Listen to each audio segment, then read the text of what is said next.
Ayan. Wala siyang buhok.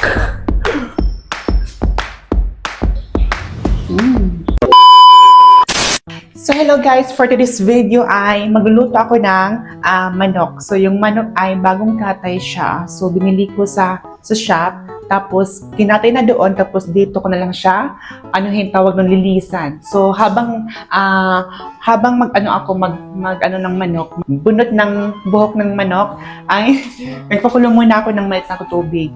Kasi diyan natin palambutin sa mainit na tubig yung buhok para mabilis lang siya matanggal. So ito na yung manok pala mga sis.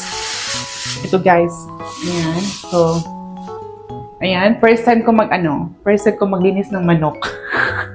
So, ayan. Ito yung ganap ng manok natin for today. Talagang may amoy yung manok, it's scary. So, first time ko naman talaga siya. So, subukan natin kung kaya natin. Diba? Ayan. Hala.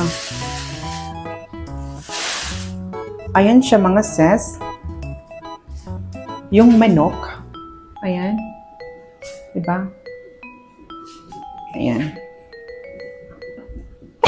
May amoy. Nangamoy siya mga sis. Nangamoy siya, promise. So, mabaho.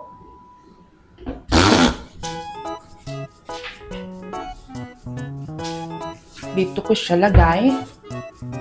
Ayan. Tapos, ito.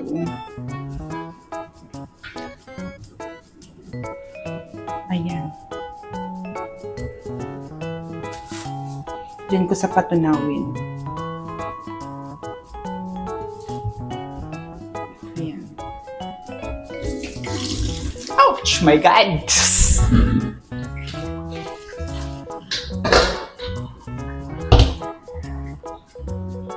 Gawin mga sis dahil first time ko gawin siya mga guys. First time ko siya gawin guys kasi nakita ko naman dati sa probinsya pag magkata yung papa ko tsaka mama, ganito yung ginagawa, diba? So ito naman talaga yung natin tradition kung paano siya tawag nun, balatan ng buhok o tanggalan ng buhok, diba? So ayun,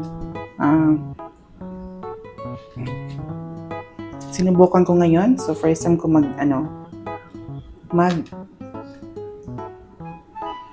gawa ng ganito yung ng manok.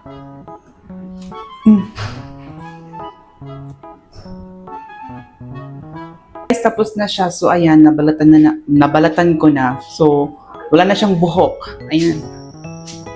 Wala siyang buhok.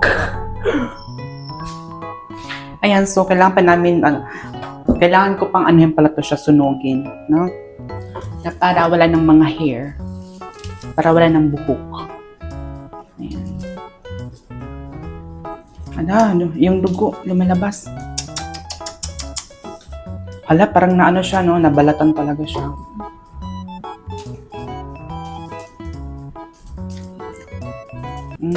Tama na yan.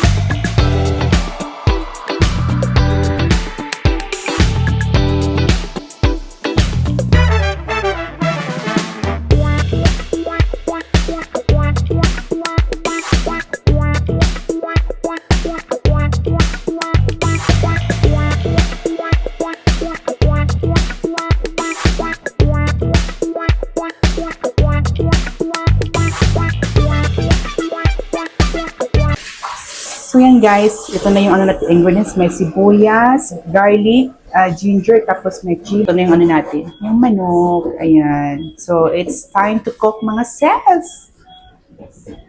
It's time to cook guys. Okay? So yan guys, magpaano na tayo. Magpa-warming ng ating lutuan. Tapos, tsaka pa natin igisa yung igisa yung mga ingredients. Ayan, mag-start na tayo mga sis, or mag-start na tayo guys, okay?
So yan guys, tapos na yung ano natin, pinolang manok.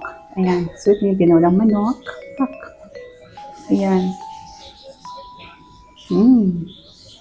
Delicious. Guys, kain tayo.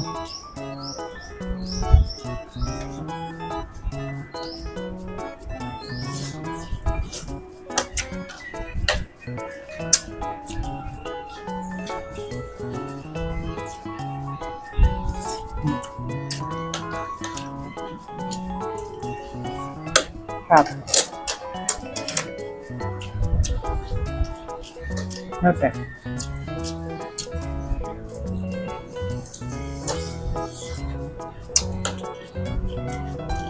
So yan guys, thank you for watching. Bye-bye.